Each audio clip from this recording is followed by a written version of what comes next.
Okay, so in a recent video we talked about impact, and what I tried to do as a priority for that video was just simply talk about how you go from an address position to a good looking impact position.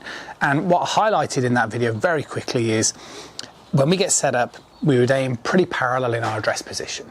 But when we hit the golf ball, what tends to happen is our pelvis and chest would be more open, and the shoulders would be a little more open as well, anything sort of up to 10 degrees open.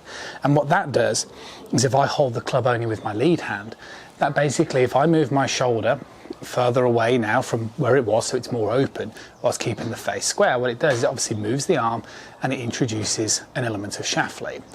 And the reason why I highlighted that video is because I meet a lot of amateur golfers who try and do things like get the hands forward, like so, but don't really think enough about the rotational aspect of the golf swing, in my opinion. And this is when golfers tend to get sort of thrown off.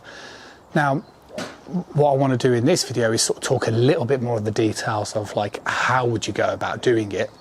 So we're going to talk a little bit about the how-to type of motion, the things that you should be feeling, and then also again just sort of finish this video off with a very simple drill that will give you a much stronger sense of whether you're doing it correctly or how you could potentially do it differently. So if we went back to a recent upload as well, I really sort of talked about the start of the downswing, and what we're looking to do is really cover the golf ball. So if I sort of just bring this journey into the downswing into a position like so. Now, what you need to be feeling in the golf swing position is you want to kind of get this ability to, well, how do I stay over the golf ball, but also how do I kind of get myself rotating and get the club moving up and delivering through? And it seems quite complicated because you're kind of looking at it from different dimensions. We've got certain parts of the golf swing that we know are trying to go up, which is the club. We know we're trying to stay down and over the golf ball, and that's where I think a lot of the confusion sort of lies. So let's sort of break it down a little bit sort of step by step. And for myself, I always find that if you can get the hip action and the sort of pelvis moving correctly, that's going to make things happen much more naturally. So if I sort of face you guys for a moment without the club, what you're basically looking for is in that downswing position would be moving the pelvis down in towards that lead leg. What needs to happen is as we come in towards this sort of delivery position, the lead hip needs to be moving back behind us and out of the way. But I think what tends to get a better response for students of mine is it needs to be moving back, but not sort of this way. It needs to kind of move up and back. And what this does, you see, is when it moves more up and back, it tilts the pelvis. Now, what you'll find is when you do this type of exercise, the more that you tilt the pelvis up and back, it's almost like it takes pressure off the feet. So if I sort of move this way as opposed to this way, it's almost like you can see my footwork. It's like everything becomes lighter. The lead leg becomes unweighted and we can move like so. Now, the more tilted this becomes, the more tilted your shoulders will become. So this is how you end up getting the feeling of sort of hitting up, but also peculiarly sort of staying down. So I think that's a really big thing.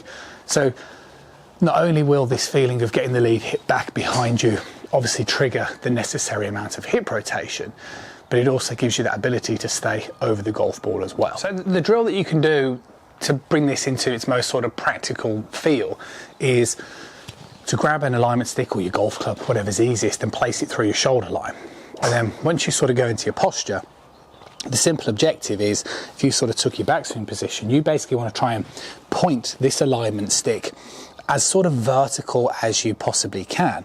Now, I think the thing that's worth highlighting is we're trying to get a feeling for an impact position. So from a face-on perspective, you can see the way that I'm not going to be able to get this alignment stick sort of perpendicular to the target line. It's going to be just before. It's going to get me into this type of position here. But what you'll find, you see, is if I sort of move how I see most students that reach out, they tend to move more this way. Trail hip fires forward, lose the hip depth in the downswing position, and the shoulders end up behaving much more horizontally. So this type of motion here tends to cause a casting effect to get the club down on plane, and that obviously lends itself to flipping. What we're really looking for is to get the lead hip more back and behind you, and then that will give you the capacity to get that right shoulder moving more down plane, which is going to get you into a position where your shoulder is going to be able to behave much more vertical. And you can do that to your own sort of physical limitation. You can do that to however you feel comfortable. but it's an important thing to try and get the feeling of. I think we've seen a lot of the greats throughout the years sort of maintain this ability to get those shoulders dropping down. I think there's been a lot of great golfers as well that have always sort of talked about this feeling of the shoulders being square to the target, and that's how you're going to do this. So this sort of drill, accompanied by, I think the key tip is getting that lead hip sort of up and behind you, tilts the pelvis, gets you into a much better impact position, and will help you out in a big way. See you guys again soon.